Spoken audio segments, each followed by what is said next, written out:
Tensura, the Abyss Demon by Wahab. Chapter 55. I watched as Benimaru, Sue, Shion, Ranga, Soru, Haku, the other Kijins and the goblin riders got their asses handed to them. Wahahaha. You suck. You're so weak, my sneeze can blow you all away. Milim exclaimed boldly. Everyone had a mock battle with her, one versus all, but that didn't go over well. And she's even using her dragon knuckles. It then dawned on me to make sure that Milim always wear them during practice. She's so strong that dueling her one-on-one is out of the question. So, we decided on this one versus all. Compared to them, Milim has ridiculous power, cheat-like abilities and bottomless stamina. So it is a pretty good training session for them. I would occasionally join to spar with them, though I heal them completely afterwards. Due to this, everyone has showed considerable growth in their skill, magic, art and technique proficiency. All those who could fight and were in the military were obligated to join in this training session, no one was excused.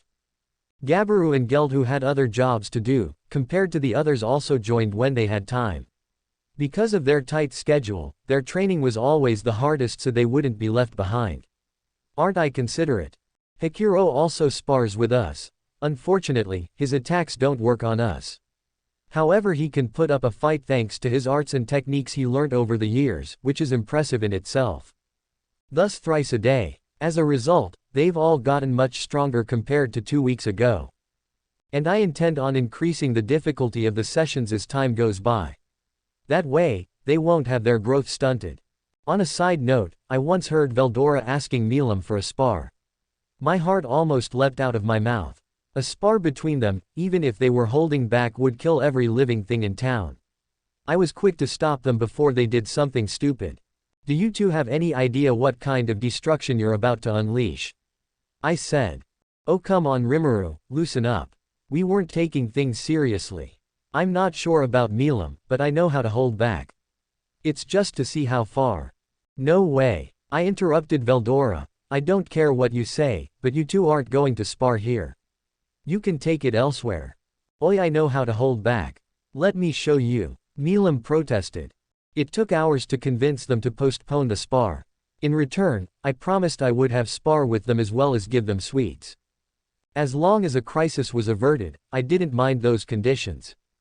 I was carrying out some of my duties as the ruler of Tempest, when a messenger ran up to me and said that Gobta had brought along a group of humans. 3 of them were Aren, Kabul and Guido, but the rest of them were visiting Tempest for the first time. One of them had also requested a meeting with the leader of Tempest, me. I was hesitant at first, but went to the meeting hall in which they were waiting anyways. With me were Shuna, Rigard, Benimaru, Shion, Soe and Soru. I had reminded them to keep my true identity a secret. Once we arrived in the meeting room, we were briefed about Gobta's meeting with them, as well as introductions. Apart from the 3 we already knew, the others were Fuse, who is the guildmaster of the Free Guilds Bloomend branch, and Yume. So, the kingdoms of Bloomend and Falmouth have both come to investigate this place. I asked to clarify their motives for being here. Wait a minute, Yume cut into the discussion abruptly. Why is a kid acting like such a big shot? It makes no sense. Why are you all okay with this? It is high time I aged my form into an adult. But the thing is, I like my childish form, although I say childish. I look about 14 to 15 years old. It's a form I've gotten used to due to its advantages in battle. You are insulting Toru-sama. Shion said, using the alias I had come up with for myself. Shut your mouth, tits. Yume got his skull smashed in by Shion for uttering those words. I'm glad she held back. With a shake of a healing potion, he was back to normal. I aged my form to look about 18 to 19 years old. I was now taller and looked more mature, but my face still had its characteristic cuteness and youth. The others seemed taken aback by my transformation, but I ignored them and went straight to business. To sum up Fuse's motives in his own words, the very idea of monsters creating towns. Pardon me. I can understand demi-humans building settlements well enough, but a town where multiple races live together. I've never heard of such a thing. I have a habit of not fully believing something unless I witness it with my own eyes, you see. And if this whole story was true, I wanted to figure out how we would interact with it and how much. The reports I've received told me this land wasn't a threat, but I thought ascertaining for myself would be the best move. So that's what brings me here. I was hoping you'll permit me to stay a while so I can survey the entirety of your operations. Yume's motives meanwhile were a bit more complicated. Since I didn't want to start any beef with humans, I agreed. That way, when they leave here they'll speak about Tempest in a good light, which will aid in the economic development of Tempest. On that note, I made a contract with Yume. He now works for me since his current employer is a no-good noble.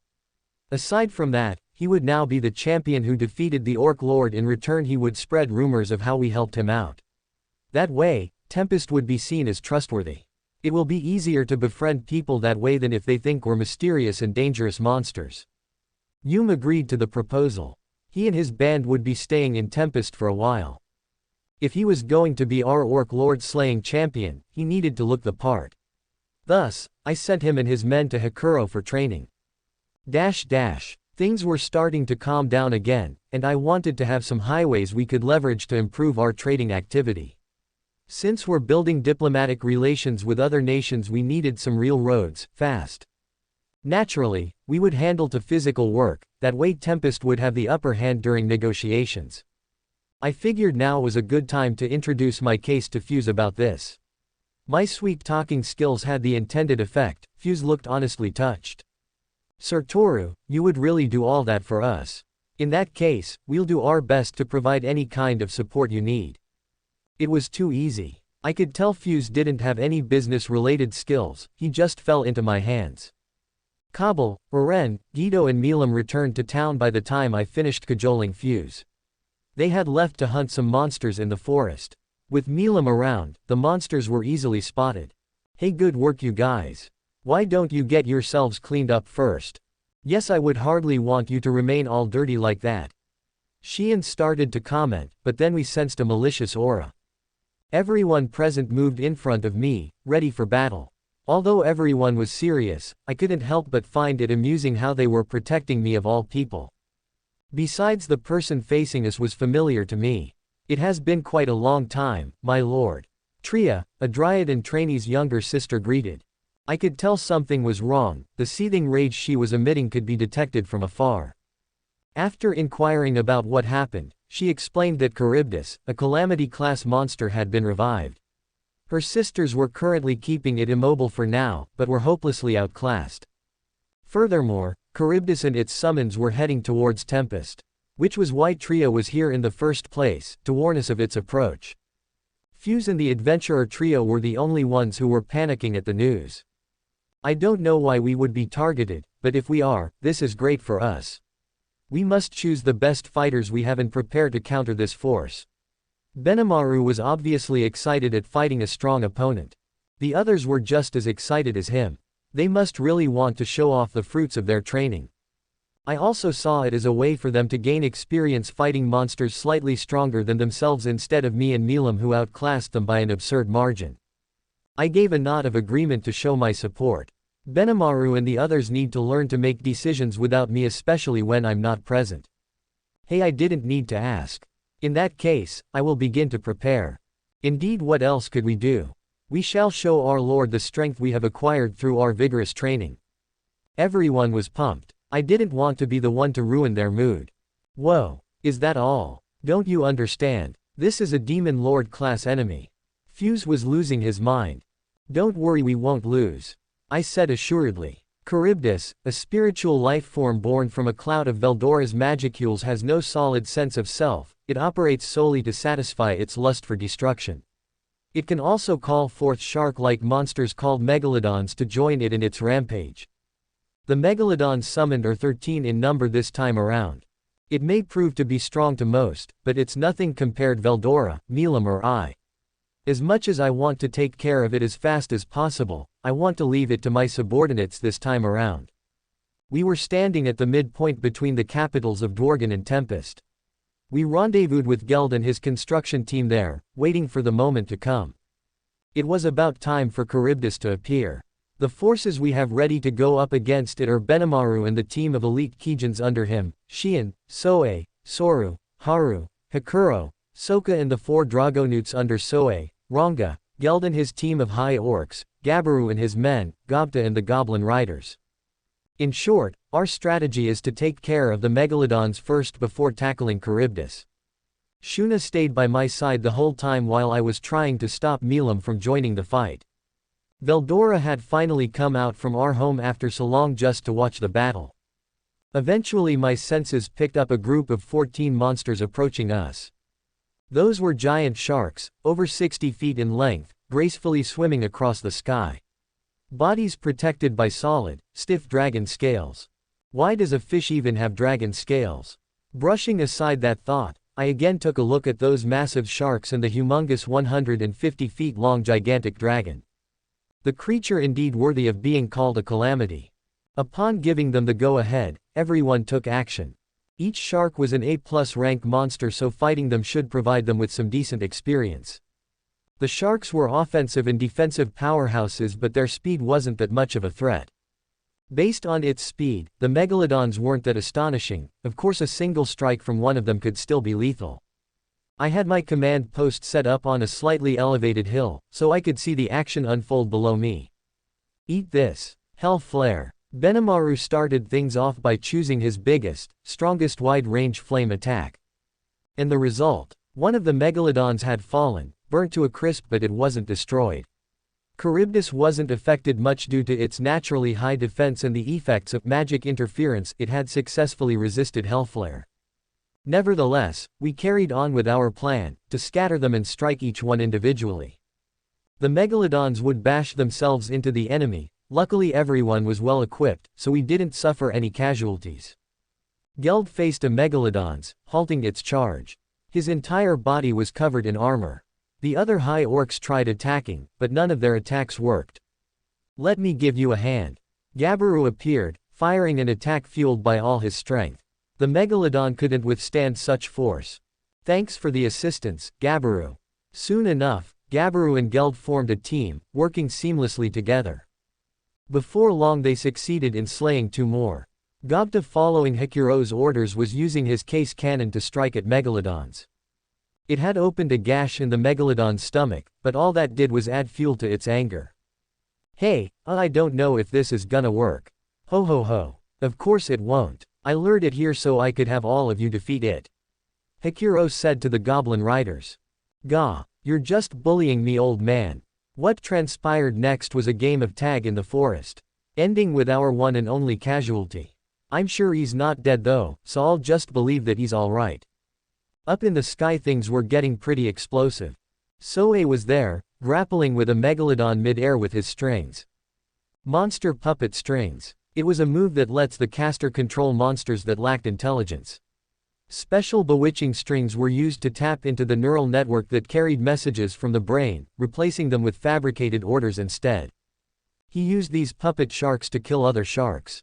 It was such a brilliant display that you almost forgot that those sharks were supposed to be A+ rank. The Kijins under Benimaru were also giving it their best. Soru especially was expertly giving them orders as she dispatched the fishes. She definitely fit the position of Benimaru's assistant. Soka and her team weren't slacking off either. They had also bagged shark kills as well. Looking closely above, I could see someone riding some kind of creature. It was Shion and Ranga. They're flying. When did Ranga learn that? I asked, confused. Also, when did he team up with Shion? Benimaru was just as perplexed as I was. Up above, Shion was serious. I must play an active role and stand out this time. She said. Indeed. I feel the same way. Ranga concurred. Shion jumped off Ranga, descending down hundreds of feet from above, instantly decapitating a megalodon in two. While Ranga used black lightning to completely incinerate another one. It was quite impressive, those two. As I watched the battle unfold, someone was disturbing me. Let me too, let me too. Milam kept begging with puppy dog eyes. I was no simp, I stood my ground. I told you, it's not happening. This is for their own good. Don't you want them to grow stronger so they can give you a good fight?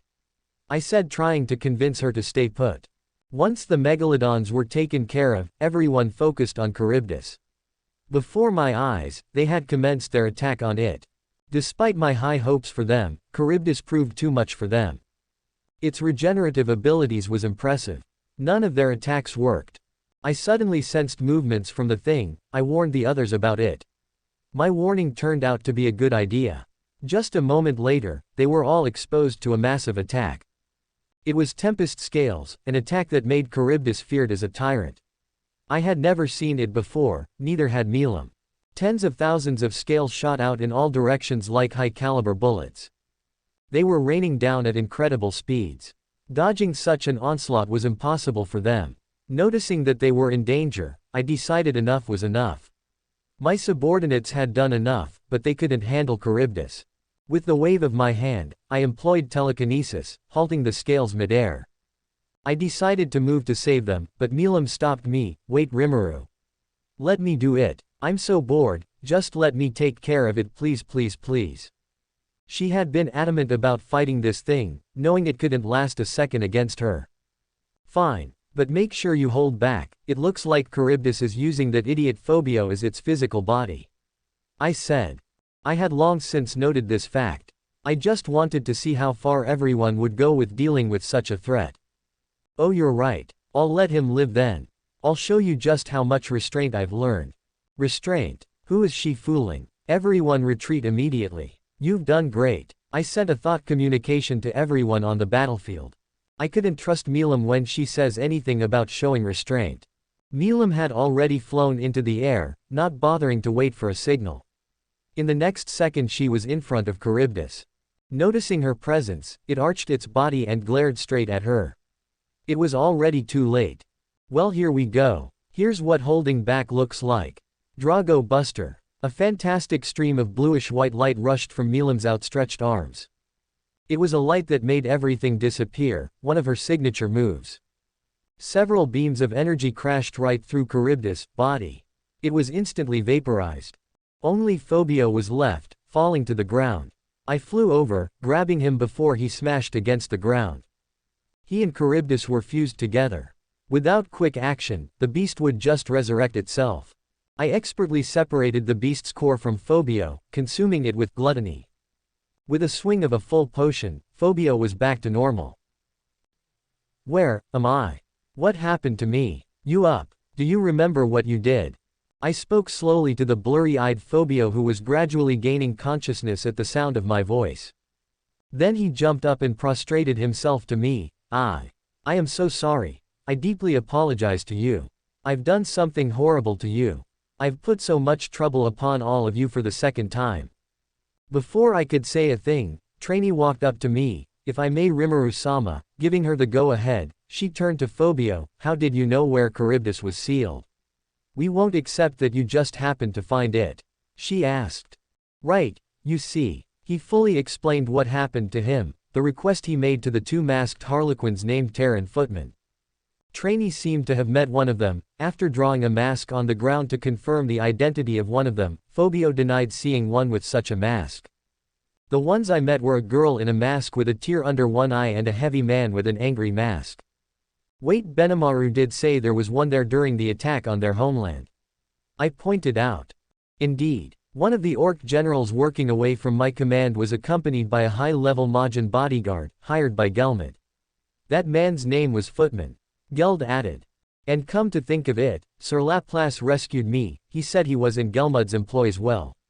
He said he was the vice president of the Moderate Harlequin Alliance, which he described as a jack-of-all-trades group. And the mask he had on matches the one Trainee Dono described. Gabaru dropped a bombshell. Well, now all the dots are connected. There's also the fact that the demon lords are involved. Which of the demon lords is involved with this group of jesters? My thoughts wandered. Footman, huh? We'll have to remember that name. Benimaru spoke. The other Kijins agreed. I've never heard of that group before. Nobody said anything about using guys like those to cause strife among races or anything. How interesting. I wish I could have gotten to meet them. Milam said. She didn't know much about the whole Orc Lord operation, I suppose. Maybe it was Clayman scheming behind the scenes with this. He had the connections for that. Milam just helped me narrow my search. Regardless of whose schemes I was roped into, what happened was my own responsibility. It has nothing to do with Demon Lord Carrion, so please, take my life and leave him out of this. Phobio begged sincerely. Since he's learned his lesson, I'll let him go. Next time be more on your toes so you won't be fooled again. Huh. You can move now, right? So you can go, I said. But what I did was unforgivable. I don't even want your life. You've learnt your lesson, that's more important. Now leave and take the person who's hiding with you. They must be here for you, I said. Everyone except Milam seemed confused about what I said. Just then, a man appeared from the underbrush. He had a rough, polished look, sporting a well-tailored outfit. His short blonde hair stood on end, his eyes only adding to the intense atmosphere he presented. Hey, you noticed, huh? A deep voice asked. So this is Carrion the Demon Lord. He seems weak to me. I know comparing him with the likes of us was too much, but even if I compared him to the weakest demon lord back when I still attended Walpurgis, Luminous, he's super weak. From my analysis, it shows he's a demon lord seed. So Guy has been recruiting demon lord seeds to the council. No wonder they've been trying so hard to increase their influence in the council when they're so weak. Hey, the name's Carrion. Thanks for helping this guy out without killing him. Carrion greeted me, looking me straight in the eyes. He's probably trying to get a read on my power. Unfortunately for him, he's gonna get nothing. I wasn't expecting the man himself to show up. I'm Rimuru Tempest, I declared. Carrion stopped in his tracks, dumbfounded. Rimuru. As in Demon Lord Rimuru Tempest, the Chaos Creator. I could see a look of fear in his eyes as he looked at me. In the flesh. Ha ha ha ha, it now makes sense why the Orc Lord never survived. He bellowed nervously. You still have the audacity to laugh after invading the Jura forest despite knowing the treaty that exists between the Demon Lords and Veldora. My eyes narrowed as I attempted to gauge Carrion's reaction. Carrion stiffened, immediately bowed in fear. I apologize if I have angered you or Veldora. I didn't have any intention of taking over the forest, and I also apologize on behalf of that fool over there. He doesn't seem bad. The fact that he apologized showed that he was a good guy. Most demon lords would never bow to others or apologize. This puts him in my good books. It's okay. I'll let it slide this time around. Luckily for you, Veldora isn't aware that the demon lords are responsible for the Orc Lord's situation, so let's bury the hatchet here. Thank you very much, Rimuru-san. I guess I owe you one. If you have anything I can help you with, let me know. I'll take advantage of this. In that case, let us sign a non-aggression treaty as well as start established trading route between our nations. I said. Eurazania is known for its flourishing agriculture. If we establish trade, I could get fruits which I can use to make wine and alcohol. Nation. Carrion arched an eyebrow. Yes, I have established a nation in this forest. But I hope you'll keep that to yourself. It's not a problem. If that's all you need, then all right. My name is Demon Lord, no. Beastmaster of the animal kingdom of Eurazania, Carrion, swears on his name to never raise a blade to your nation. He accepted it easily. I found it quite admirable. Before I knew it, Carrion smashed Phobio's head into the ground with tremendous force. The kitty was knocked out cold. Carrion carried Phobio away and teleported. It was time for us to return home too. Chapter 56. Several months had passed after Milam's departure. According to her, she had business to attend to. I knew it was related to the demon lords, so I warned her to watch out for other people trying to deceive her. Oh, you worry too much. I'm really smart, Rimuru, so nobody's gonna trick me. She replied with a smile. Just like that, she zoomed off. After that, I was busy as always. While the town was developing, I trained my subordinates daily. The results were astounding to say the least. Their growth was evident since I sparred with them daily without pulling my punches. Their overall magicule count may not have risen, but their battle prowess sure has. Our city was now worthy of being called a capital of a nation in terms of its scale. Many weaker races and some other monster species have taken refuge in this town, increasing the population even further. During this time, Eurazania and Tempest has sent envoys to one another. I had Benimaru, a gifted warrior and my right-hand man to lead our envoys. For his assistance, Rigyur and a Kijin named Sai were chosen. Their mission was to travel to other nations and report what they observed. They were accompanied by a small group of other hobgoblins and Kijins, all candidates for future leadership roles in my government. In return, Carrion sent his best, the 3 Beastketeers. Each was as powerful as Phobio. When they were led into a meeting hall, where I waited for them, It is an honor to be in your presence, Demon Lord Rimuru Tempest. Their nervousness was palpable but understandable. Things went smoothly. Our nations planned to share skills as well as open up to trading. When Rimuru and Benimaru returned, they had good things to say about Eurazania. Especially their agriculture, as expected. And so, both our nations became friendlier with one another after the exchange of envoys. Aside from that, there is also the formal declaration of covenant existing between Dworgen and Tempest. Since I couldn't make it there personally, I chose Benimaru and Shuna to be my representatives. Xian had a lot to say about that, but we all knew better. Gazel didn't have a problem with it, he couldn't. It was time to honor my contract with Shizu. I gathered my officials and talked things over. We understand Lord Rimuru, a sullen Rigard began, but the idea of you setting off alone is not one we can accept very easily. Everyone else agreed, saying a being of my status should always be accompanied by a subordinate. No, I want you all to focus on the development and protection of Tempest. You can never tell what will happen, so I need you all to be present in case anything happens. With Veldora around, I can probably leave with a peace of mind. Just as I was thinking, Veldora burst into the room. Rimuru. There's a big problem. He ran in panicking. Is something wrong? I asked. It's Sister Velzard. She invited me to the Ice Palace. This dude. I sighed. Veldora always has a way of over-exaggerating things when it comes to his sisters. So, go pay her a visit. I said. No. I don't want to, she probably has something to complain about. Well, did you give her a reason to complain? Yes. No. I don't know. I just don't want to see her for a while. So what exactly am I supposed to do about that? I want to stay in your stomach for a while. If I stay here, she'll probably locate me through our dragon factor. Veldor sure knows how to put me in a bind. I was actually hoping you would stay in Tempest while I traveled to Ingracia for some time. I would feel better if you were here. I said, trying to convince him to stay. What? Your subordinates are more than strong enough to face some low-level runts, they don't need my help. Just get me out of here. Or maybe I should follow you as you travel. I didn't want him with me as I traveled. So much for a last line of defense. I agreed to Veldora's request, opening a portal into my stomach space. My officials looked at me like I had two heads on my body. My interaction with Veldora may seem weird, but it's how we've always been. After a lot of convincing, while explaining my reason for leaving, it was decided that Ranga would accompany me along with one of Soei's clones, always being in my shadow. Remember, if anything comes up, contact me immediately. Always be on your absolute highest alert. With that, I was ready for my journey to the human nations. The next day, I met up with the three idiots. After finishing their preparations, the trio were waiting for me. We'll be walking through the forest.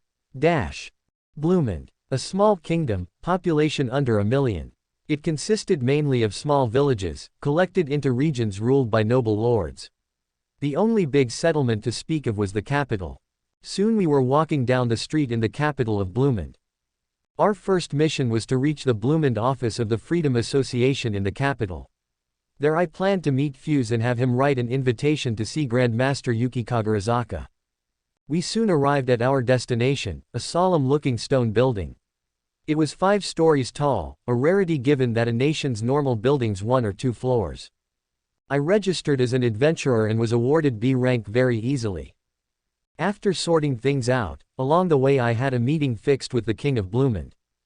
During the meeting, we discussed matters involving the forging of an alliance between our nations. Since in hindsight my nation had a lot to give, and theirs had a lot to gain, I dominated the negotiations, taking a lot more benefits without hurting our relations with the human nations. It was funny to see them compare wits with me. Although I do admit that the human noble called Ryard was smart. I would like to subordinate him if I could. Once all that was concluded, next up was the Kingdom of Ingracia, home of the Free Guild headquarters. The journey to Ingracia went smoothly. Thanks to my guild papers, I didn't have to care about any lines. Good thing, too. If I didn't have them, I'd be waiting in line for God knows how long. The HQ building was a grand, modern-looking structure, a far cry from medieval norm. Stepping inside, we felt several pairs of eyes upon us. They all appeared fairly high level at a glance. It was only natural that the HQ would be full of the best people they've got. "Welcome. How can I help you?" said a woman stationed by the door. "Yeah, we're here to see the Grand Master. Here's our letter of introduction." I handed it to her. After a few minutes of waiting and listening to the bangers of the nearby adventurers which contained comments like, "Who is that? It's not a face I know. A newcomer. Do you know?" The woman from earlier returned, "Thanks for waiting. I was told only you were allowed in, Sir Toru, so if you would follow me please." This sent a jolt of tension across the lobby. The Grandmaster's gonna see her. So that letter was real. Real or not, how often does the Grandmaster give an audience to someone? That's why I'm telling you guys, Sir Toru is not some guy off the streets. Kabul was boasting about knowing a high-level adventurer like me. I was left in spacious room, waiting for Yuki. After a couple minutes, the door opened, revealing a single young man. Black hair and black eyes, he had a smile on his face as he walked in, but I felt like it was fake. I felt apprehensive around him, he definitely isn't someone he shows himself to be. As a demon, I've met countless humans, elves, dwarves and various other races both good and bad, and I know when one pretends to be good. "Welcome," he began smiling, "I am Grandmaster Yuki Kagarazaka. It's nice to meet you, Sir Toru. I've heard quite a lot about you. Feel free to call me Yuki." "Same here. I am Toru." I introduced myself. Thus, I had my first encounter with Yuki Kagarazaka. After introducing ourselves, we settled down to discuss my reasons for being here. "So Shizu-sensei is actually..." "Yes. I'm sorry for your loss. Shizu asked me to look after the kids she left behind, which is why I'm here." "No problem. I think I know the kids you're talking about. I could arrange for you to be their new teacher if you want," Yuki said. "I don't mind. If it means I get to fulfill my promise to Shizu, then I don't mind." As we spoke, Yuki asked, "I heard from Fuse that you're a Majin and you're also building a city of monsters in the forest of Jura." "Yes. It's not that rare, is it?" "Well, I mean I sure haven't heard of it and I doubt I will again, after you. You also were able to pass through our barrier, you must be strong." "Nah, I'm not really that strong. I'm just a B rank after all. ... With my objectives fulfilled, the trio and I had to go our separate ways. I gave them a parting gift as thanks. With that out of the way, I would now start my job as a teacher. Incidentally, the job comes with a dorm just for the teachers, 3 meals a day too. My daily wage is 10 silver coins. All in all, the working conditions are pretty good." As Yuki and I made our way to the kids, Yuki asked, "Toru-san, do you know Hinata Sakaguchi?" Hinata Sakaguchi, the other soul that was present in Chloe's body back then. "Oh, the one that left Shizu." "Yes. In her prime, Shizu-sensei had complete control over the superior spirit Ifrit, but Hinata gained strength surpassing hers at the age of 15. That sounds impressive. I wonder just how strong she is right now." I wondered. You may wonder why I'm telling you about this. I just want you to know the difference between other worlders like Hinata and me, who came to this world spontaneously, and those 5 students, the summons. Since summons are brought here for some specific purpose, they're always given power suited to that purpose. Just like the hero who may become mankind's trump card, in fact. I understood what he was saying. In the process of crossing worlds, the summoned is exposed to a large concentration of magicules dense enough to kill any normal human. Only those that bear a strong soul and mind can endure the strain of the journey. From the massive energy taken in by the summoned, unique skills and other special abilities are born as a response to their desires.